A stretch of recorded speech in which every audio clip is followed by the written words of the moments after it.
Suatu hari Rasulullah pernah mengerjakan salat zuhur 5 rakaat.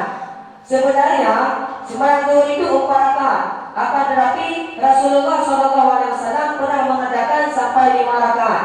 Ketika itu Rasulullah mengerjakannya dalam keadaan lupa, bukan dalam keadaan sengaja. Maka ketika itu karena beliau mengerjakan dalam keadaan lupa, maka beliau Rasulullah pun menggantikan dengan sujud sawi. Ketika pada pengakhiran sembahyangnya, beliau pun mengakhiri dengan sujud sawi. Ini merupakan hukum qiyas. Ini merupakan makis alih ataupun asal.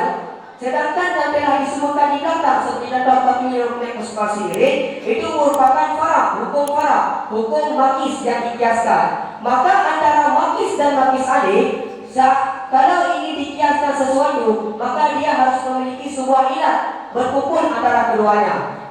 Makna kias yaitu radul fari ilal asli bi'illatin tajma'uhuma fil hukmi, yaitu mengembalikan farah kepada asal dengan sebab sebuah ilat yang mengumpulkan ianya ilat akan keduanya farah dan asal pada sebuah hukum. Jadi kias itu membandingkan antara hukum farah dengan hukum asal, itu karena ada sebab ilat, karena ada sebab alasan dia dibandingkan. Andai dibandingkan sesuatu dengan tanpa ilat, misalnya contoh dibandingkan antara kitab dengan pulpen, tidak ada ilat dibandingkan keduanya, itu namanya kias mahal fali.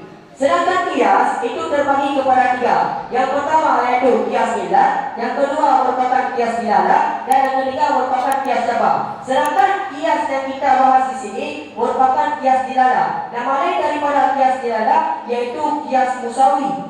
Maka hukum makis itu disebutkan karena disebutnya hukum makis alih. Mana hukum makis alih? Yaitu fi'lun Nabi SAW itu merupakan makis alih. Maka makis ataupun seperti contoh tapi rukun kasirin itu merupakan yang dikiaskan kepada pekerjaan Rasulullah. Maka akan disebutnya makis kalau disebutnya hukum makis alih.